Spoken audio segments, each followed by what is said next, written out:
Part 1. The Quiet House on Maple Drive. Open quote. Most murders announce themselves. This one waited patiently in silence. Close quote.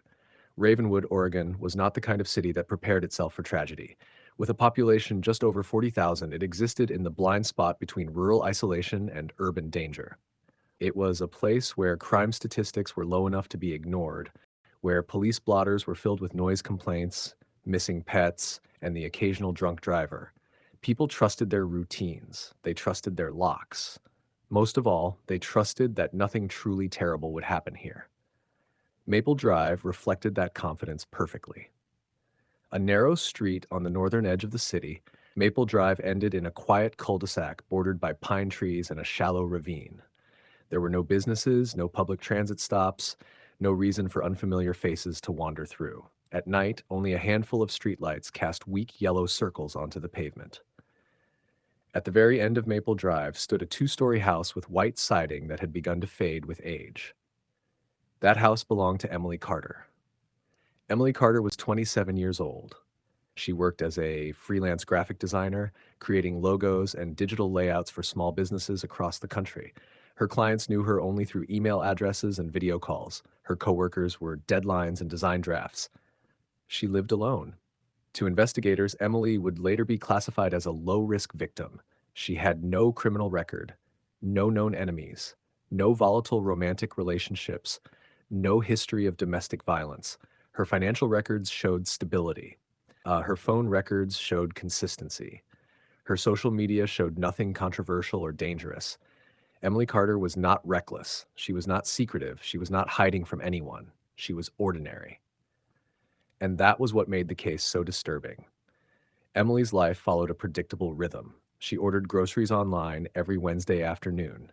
She went to the gym on Tuesdays and Thursdays. On Sunday evenings, she video called her parents, who lived several states away. Most nights, she worked late. Her bedroom doubled as her office, the glow of her laptop illuminating sketches and unfinished drafts. Music played softly through headphones. The rest of the house remained dark. Neighbors described her as polite but reserved. She waved when she walked her dog, a mixed breed named Bailey, but rarely stopped to chat. She did not host parties. She did not receive many visitors. Nothing about Emily Carter suggested she was in danger. Friday, October 14th, began like any other day. Emily spent the afternoon finishing a logo redesign for a startup company. Her internet activity showed normal browsing patterns, routine file uploads, nothing out of place. At 8:32 p.m., she placed an order for Thai food from a restaurant she frequented. The delivery driver later told police that Emily answered the door herself. She appeared relaxed. She paid in cash, smiled, thanked him, and locked the door behind him. That moment would later be examined frame by frame in investigators' minds, because it was the last confirmed interaction Emily had with another human being. At 9:10 p.m., Emily sent her final text message to a client. Open quote, "I'll finish the draft tonight and send it tomorrow." Close quote. The message was casual, unalarmed, entirely ordinary. At 9:47 p.m., her laptop went inactive. At 10:47 p.m., the lights in the living room turned off. There were no outgoing phone calls, no distress messages, no sudden spikes in movement captured by nearby cameras. By all outward measures, the night ended peacefully. But sometime after the lights went out, someone entered the house. When police would later reconstruct the timeline, they narrowed the window to between 10:47 p.m. and 1:02 a.m. That 3-hour span became the center of the investigation. When officers first entered Emily's house days later, they were struck by how normal everything appeared. The front door was locked. The windows were intact, no broken glass, no damaged frames, no signs of forced entry. Inside, the house looked lived in but orderly. Dishes in the sink, shoes by the door, a half-finished design draft still open on the laptop. Emily's purse sat on the kitchen counter. Her wallet was inside. Cash remained untouched. Nothing had been stolen. This was not a burglary gone wrong. This was not a crime of opportunity. This was something far more deliberate. The first sign that anything was wrong did not come from a witness or a security system. It came from a dog. Emily owned a mixed-breed dog named Bailey. According to multiple neighbors, Bailey barked throughout the night. Not aggressive barking, not territorial barking. This was different. It was high-pitched, repetitive, distressed. The barking began sometime after 11 p.m. and continued for hours. One neighbor later told police she considered calling animal control, but assumed Emily was away or sleeping through it. Then, around 1 a.m., the barking stopped, abruptly. Animal behavior experts would later testify that such a pattern often indicates prolonged fear, followed by sudden silence, a moment when the source of distress is removed or the animal realizes resistance is futile. By Monday morning, Emily had failed to respond to emails. By Tuesday, her parents could not reach her. By Wednesday afternoon, a neighbor noticed a faint, unfamiliar odor drifting from the basement, the ventilation grate. Police were called for a welfare check. Officers arrived expecting a medical emergency or a misunderstanding. What they found instead would alter the city forever. Inside the house, everything appeared unchanged. Too unchanged. The basement door was locked from the outside. When officers forced it open, they found a space used mainly for storage, boxes stacked against the walls, old furniture covered in sheets, a plastic tarp partially draped across the far corner. Behind it sat an unplugged chest freezer. Inside the freezer was the body of Emily Carter. She had been strangled. There were no defensive wounds, no broken nails, no signs of a violent struggle. The medical examiner would later conclude that Emily likely lost consciousness quickly, which suggested something even more unsettling than brutality. It suggested she had not fought back. It suggested trust, or at least the illusion of it. Whoever killed Emily Carter had entered her home without force, without panic, and without leaving behind obvious evidence. And by the time her body was discovered, that person was already far away. A crime without a face. The discovery of Emily Carter's body shattered Ravenwood's sense of safety overnight. Within hours, Maple Drive was sealed off by yellow tape. News vans lined the street. Neighbors stood in small clusters, whispering theories that shifted by the minute. Some believed a stranger had wandered in from the highway. Others suspected a secret boyfriend no one knew about. But the detectives assigned to the case were uneasy for a different reason. There was no obvious suspect. The house had not been ransacked. Nothing appeared stolen. There were no signs of forced entry, no broken locks, no damaged windows. The crime scene offered almost nothing that fit the usual patterns. This was not chaos. This was control. The autopsy confirmed strangulation as the cause of death. No drugs in Emily's system. No alcohol. No evidence of sexual assault. Time of death was estimated between 11:30 p.m. and 12:30 a.m. She had been killed quietly, and then she had been hidden. The freezer in the basement was old, heavy, and unplugged. Investigators quickly realized that moving Emily's body into it would have required time, strength, and planning. This was not a panicked act. Whoever did this had thought it through. The medical examiner also noted something that immediately drew attention: the lack of defensive injuries. Emily had not clawed at her attacker. There were no scratches under her nails, no bruising on her arms or hands, suggesting a violent struggle. It raised a disturbing question. Why didn't she fight? One theory emerged quickly. Emily had known her killer, but that theory began to crumble almost as soon as it was proposed. Detectives interviewed friends, family, coworkers, and neighbors. No one could identify anyone close to Emily who fit the profile of a violent offender. There were no recent breakups, no arguments, no threats. Her dating history was minimal and unremarkable. Phone records revealed no suspicious late-night calls. Her emails showed no harassment. Her social media contained nothing more than design posts and pictures of her dog. Emily Carter had not been afraid of anyone, which made it all the more likely that she had been caught off guard by someone who did not appear threatening. As investigators expanded their search, they began to notice something unsettling. Emily's house was clean, too clean. There were no muddy footprints, no blood spatter outside the basement, no drag marks on the floor. Even the area around the freezer showed minimal disturbance. Someone had taken time to wipe surfaces, but not obsessively. It wasn't the frantic cleaning of someone trying to erase a mistake. It was selective, strategic, only the places that mattered. The kitchen counter where Emily's purse sat, the doorknobs, the basement door, the freezer lid. It suggested familiarity with crime scenes, or at least with what police look for. When detectives reviewed nearby surveillance footage, they expected a breakthrough. Instead, they found another void. The traffic camera at the intersection closest to Maple Drive showed nothing unusual during the critical window. No cars lingering, no pedestrians passing by. More troubling was Emily's own security system. She had installed a basic home camera setup 6 months earlier, two cameras covering the front door and backyard. Both cameras had stopped recording at 10:41 p.m. Recording resumed at 10:53 p.m. 12 minutes of missing footage. The system logs showed the cameras were not damaged. They were manually disabled. Whoever entered Emily's house had known the system existed and knew how to turn it off. That detail shifted the investigation dramatically. This was not a random intruder. This was someone who had studied the house. Detectives began canvassing the neighborhood more aggressively.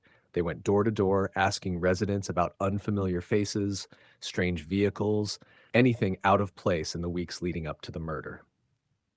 Most people reported nothing, until one woman hesitated. Margaret Hensley, 74 years old, lived directly across the street from Emily. She had lived on Maple Drive for nearly 20 years and considered herself observant. She told detectives she had noticed a man standing near Emily's house on several occasions. He wasn't doing anything illegal. He didn't knock. He didn't approach the door. He didn't talk to anyone. He just stood there. Sometimes he leaned against a tree. Sometimes he pretended to check his phone. He always left after a few minutes. Margaret could not recall the man's face clearly, but she remembered how often he appeared, late at night, always alone, always watching the same house. When detectives reviewed traffic camera footage from weeks before the murder, they found him. The image was grainy but consistent. A white male, approximately 35 to 40 years old, average build, baseball cap pulled low, gloves even in mild weather. He appeared on camera multiple times over a 3-month period. He never entered the house. He never approached the door. He watched. The man did not appear in any criminal database. Facial recognition returned no matches. His car, when visible, had obscured plates. It was as if he did not exist. Investigators began to consider a darker possibility. This was not Emily Carter's first encounter with him. Someone had been observing her long before the night she died. As detectives reconstructed Emily's daily routine, small details took on new significance. She walked Bailey at the same times every day. She turned off her lights at predictable hours. She rarely had visitors. Her life was easy to map, and someone had mapped it. The turning point came when a detective reviewed old utility records for the neighborhood. 2 months before Emily's death, there had been a reported power issue on Maple Drive. A man claiming to be from the electric company had gone door to door asking to inspect breakers. The utility company confirmed no such inspection had been scheduled. Emily's door had been one of the few that opened. The realization was chilling. Whoever killed Emily Carter had likely been inside her home before, not to steal, not to hurt her, but to learn, to memorize the layout, to locate the basement, to notice the freezer, and to make sure that when the time came, there would be no resistance. By the end of the second week, Ravenwood police faced a grim truth. They were not hunting a suspect. They were hunting a shadow, someone patient, someone methodical, someone who blended in, and whoever he was almost certainly already watching someone else. End of part 2. Part 3. The man who practiced being invisible. In most homicide investigations, progress comes from escalation. A suspect panics. A witness remembers something small. A mistake surfaces. In the case of Emily Carter, none of that happened. Weeks passed, then months. Ravenwood police worked tirelessly, but every lead collapsed into nothing. The man seen watching the house remained unidentified. No DNA hits, no fingerprints, no matching vehicles. The killer had not just disappeared, he had dissolved. To move forward, investigators changed strategy. Instead of asking who killed Emily Carter, they began asking what kind of person could have done it. The answer was deeply unsettling. Whoever killed Emily Carter was not impulsive. He was not driven by rage, jealousy, or desperation. The crime showed patience, preparation, and restraint. This was not a man who lost control. This was a man who waited. Behavioral analysts from the FBI were consulted. They reviewed the timeline, the lack of struggle, the deliberate disabling of cameras, and the method of body disposal. Their profile described someone who viewed the crime as a process rather than an act, someone who rehearsed mentally, someone who fantasized long before acting, someone who needed control more than violence. The freezer mattered. It wasn't the most efficient way to hide a body, it wasn't necessary, but it served a psychological purpose: containment, preservation, ownership. This was not about escape, this was about possession. As analysts dug deeper, they noticed something else. Emily's murder was almost too clean, not in a professional sense, but in an emotional one. There was no message left behind, no signature, no obvious ritual. That suggested one of two things. Either this was the killer's first murder, or it was not. Investigators expanded their search beyond Ravenwood. They began comparing Emily's case to unsolved murders in neighboring states, particularly cases involving women who lived alone, showed no signs of forced entry, and were killed quietly. Patterns emerged slowly. A strangulation in Northern California, a suspicious disappearance in Idaho, an unexplained death ruled accidental in Nevada. None of the cases were identical, but they shared something subtle. The victims were all women in their 20s or early 30s. They lived alone, they maintained predictable routines, they showed little evidence of a struggle. And in each case, there were unexplained gaps: missing footage, wiped surfaces, witnesses who remembered a man standing nearby. The possibility was chilling. Emily Carter may not have been the first. She may simply have been the one who was found. While police searched outward, the killer moved inward. He followed the case closely. Though investigators didn't know it at the time, the man responsible watched the news coverage obsessively. He read online forums, he followed social media discussions about Emily's murder. He learned what police knew, and more importantly, what they didn't. That confidence led to his first mistake. 3 months after Emily's murder, a woman in Reno, Nevada, reported something unusual to police. She lived alone, she worked from home, and she had noticed a man standing across the street from her house late at night. He never approached, he never spoke, he just watched. This time, however, the woman trusted her instincts. She recorded him on her phone. The video was shaky, taken from behind curtains, but it showed enough. A white male, mid to late 30s, baseball cap, gloves, and something else. A distinctive tattoo partially visible on his neck, a small geometric symbol usually hidden by his collar. The man fled when the woman turned on her porch light. Reno police circulated the footage. It did not lead to an immediate arrest, but it did something else. It narrowed the search. Investigators cross-referenced the image with employment records, parole databases, and utility contractor licenses. Slowly, one name surfaced: Daniel Rowe, 38 years old, former electrician's assistant, multiple arrests for burglary across 3 states, no convictions for violent crime. Rowe had a history of targeting residential neighborhoods. He preferred quiet areas. He avoided confrontation. He was described by previous victims as polite, calm, and non-threatening. He had also violated parole conditions multiple times by leaving the state without permission, but no one had ever accused him of murder. When detectives examined Rowe's past addresses, they felt the weight of it immediately. Several were within a few miles of unsolved cases, including one just 20 minutes from Ravenwood. For the first time since Emily Carter's body was found, the investigation had a direction. Surveillance was initiated quietly. Federal agents joined local police. Rowe's movements were tracked.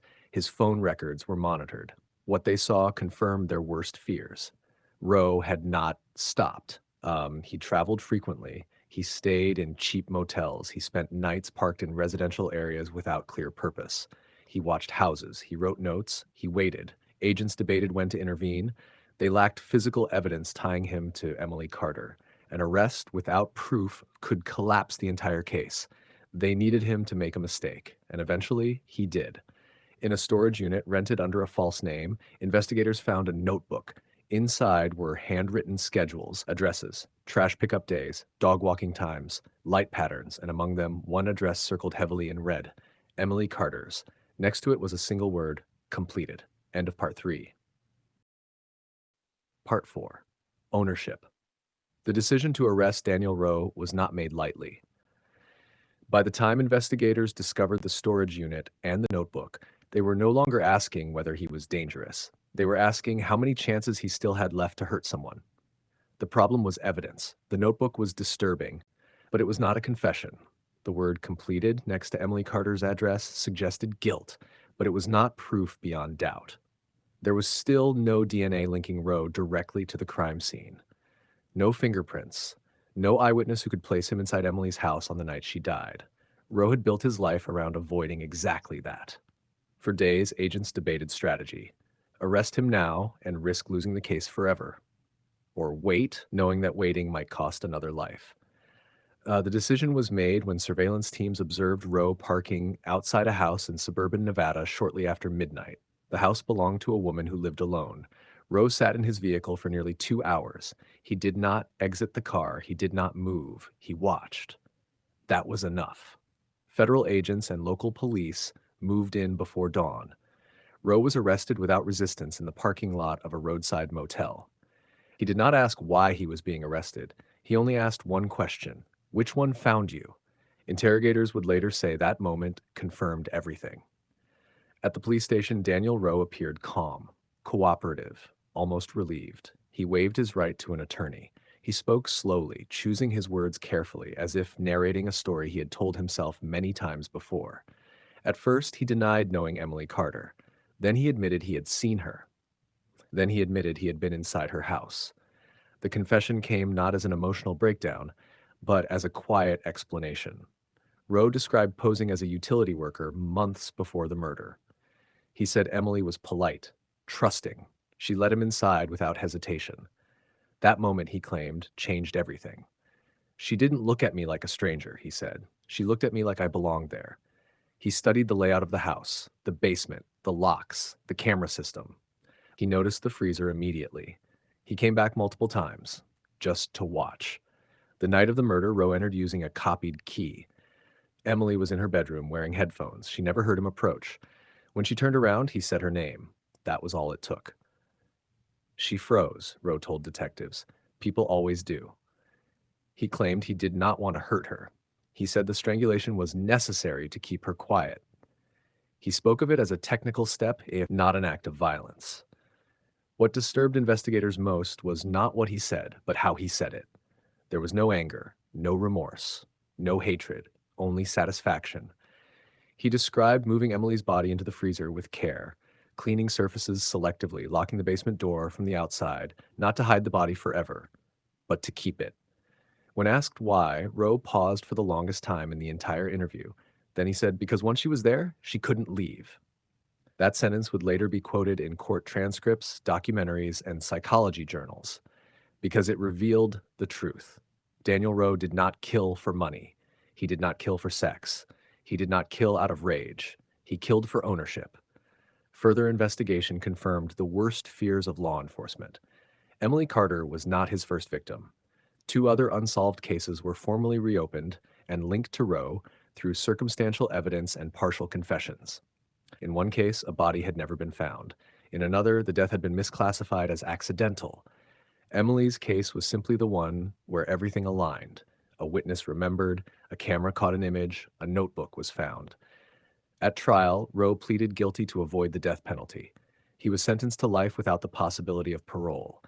He did not react when the sentence was read. He only nodded.